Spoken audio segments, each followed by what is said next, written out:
Welcome to Honzuki no Gokokujo Week 10. Sorry I skipped 2 shows last week. You know, crazy times, Thanksgiving, everything. But we're back with one of the best shows of the season, Ascendance of a Bookworm. Without further ado, we're on episode 10 now. There's only 4 more episodes left, so I don't really want to dilly-dally. Let's get started. 変だな。ちょっと不安になっただけなのに。 So, last episode, oh shit, I always forget.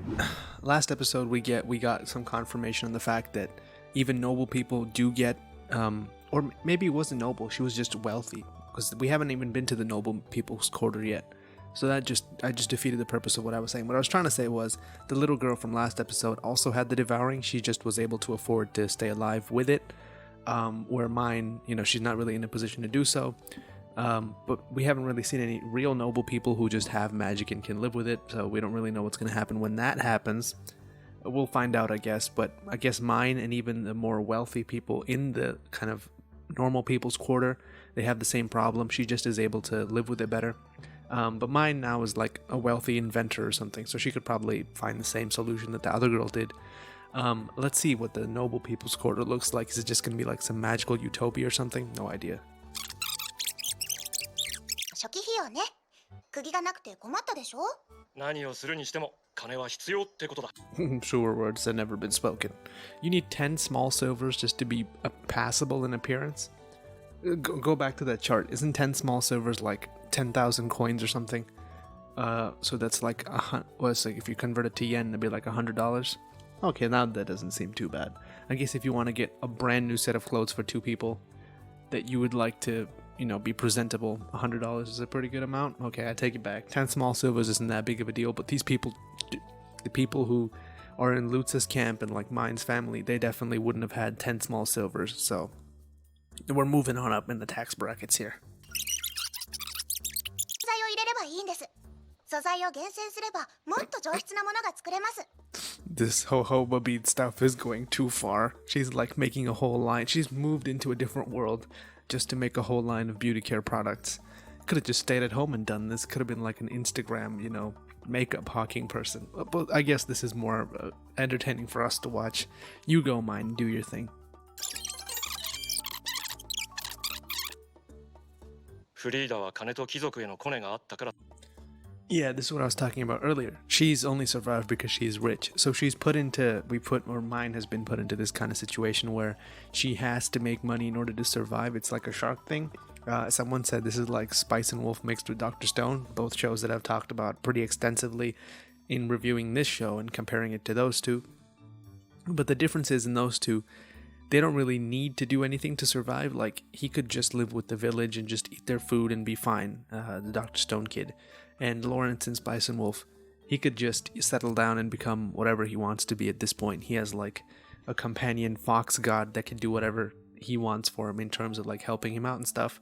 But they do stuff because they want to. But for mine, it's not so simple. She has to keep doing it. Like, there's no other option but to do it.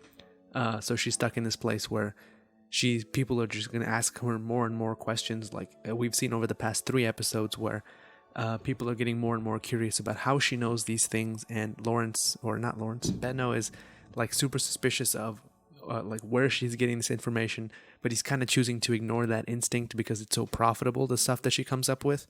So he's just like, we'll just use her for now. But I think there's going to be a turning point at some point in the future where he goes, where do you really get this from? Like when she finds something or thinks of something that's just completely bonkers, he's going to be like, whoa, okay. Or like something risky, where he has to know where it comes from in order to know if it's going to be profitable or not. I feel like we're going to hit that situation, and then it's going to be more sketchy as to whether they keep believing in her or whether they choose to question her more. I feel like they're going to question her. That's historically how things have gone. Okay, let's keep watching. 手痛い。わかりました。賞金貨3枚で手を打ちます。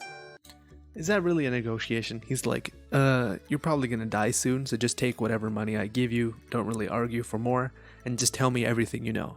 It feels a lot like he's trying to gut the golden goose with the golden eggs, whatever it is, instead of just waiting for her to drop her wisdom. Or he should offer like a much larger lump sum payment, because 3 small golds doesn't seem like a lot, although I don't know how the money works in this world, so I can't really be sure. But it doesn't seem like that much for basically starting a whole business of beauty care products. Feel like she should be charging more, or be put on a salary, or ask that her family receive a stipend after she dies or something to that degree. Not really so much just give me some money now because I'm gonna die soon. I don't think that's very sound business decisions. But like mine is too nice to say anything else, although she has been getting a little bit more business savvy, but I'd like to see her get even more business savvy going forward. 知っている？お前は何者だ？ No shit, that happened really fast. Okay. It was like, it hasn't been even 30 seconds since I said the last thing. We're already getting into that. I think he's gonna ignore it and move forward. Let's see. いや、利益になる以上、他に奪われないように囲い込むことを考えるさ。 Okay, it played out exactly like I said it would. Just a little bit earlier than expected. I didn't expect him to say, I'm just gonna keep you around because you're so profitable directly to her face either. I guess he's more direct than we expected. Okay, Benno, we get it. She's profitable. Now at least give her some real money so she can set her family up for life or something. Something useful, you know? 柔道家2枚。柔道家2枚？ We're introducing capitalism to the Middle Ages. They sell for way more than that. I don't remember exactly what mine got, but I think it was like a couple large bronzes or a medium silver or something stupid like that. Now these people are being paid 2 medium bronzes, which I think is 200 coins. Again, the money system eludes me. I should probably have like a reference chart of what the money is just to dissect all the business deals. But this is clearly like some next level exploitation going on. I guess mine is colder than we thought. 組の激しい職に就かなくても。行ってきます。 This is another thing that, there's a comparison of the pre-modern brain versus the modern brain, is that the pre-modern brain found it very hard to, understand extreme abstraction, and also, take risks. Risks were, something that you wouldn't even consider, because in their world, the outcome of risk is always, death. But if you're living in a city or some kind of modern place, the outcome of risk is usually not death. It's usually just, a temporary setback. Like, you lose some money or whatever. You can always get it back. So you have to redefine risk in a new context, and it seems to me like that's what's at play here. We're dealing with these primary producers who do these things, dealing more with gathering wood and primary resources that they're converting into food that they give to their family, versus Lutz, who's operating on a merchant level where he can afford to take risks, because if he doesn't, there's no way that he's going to get ahead. That's just the way that his business is. Versus if they took risk or if his parents did, by going to a new place to find some wood or whatever, where there might not be wood, then they don't eat for a couple days. The outcome of risk is very different for the two of them. That's why I think his mom is finding it difficult to understand why he's willing to take something so risky on as a profession where nothing is guaranteed, really. You kind of just have to go and make a place for yourself in the world. And she's finding it hard to understand that, understandably. It's just interesting to see this clash of ideals with the parents of Lutz and mine and what they're going towards versus what their parents are doing. It's pretty cool because we're in the middle of the 15th century or whatever, and we've kind of just spurred the Industrial Revolution in a sense.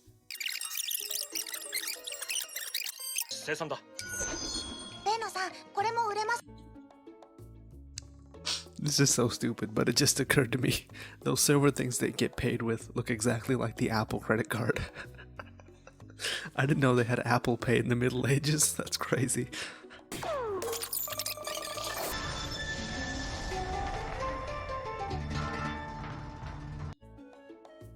Come on, you can't just end on a cliffhanger like that. Okay, let's watch the after credit scene, then we'll talk about it.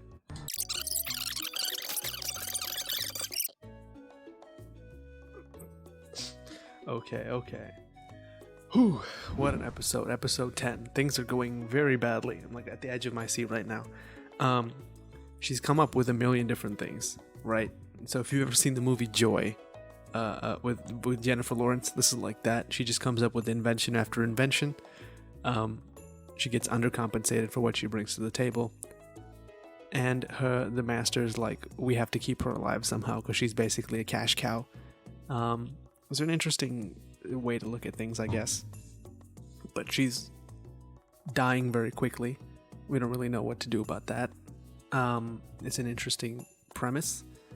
kind of concerned that she's super sick at the moment. I don't really know where it's going to go from here. People said there's a part 2 to this manga. I can't even see what'll happen unless they solve her devouring thing, so at some point I guess they're going to have to tackle that. But all in all, a good episode, I would say. Like, we're heading towards the point where some major shakeups are going to happen. We haven't even met that Bishop character yet in the show, so probably going to get that revealed to us in the next couple of episodes. Oh, all in all, interesting episode. The show delivers constantly week to week. It's just something that it's a good to look forward to every Wednesday.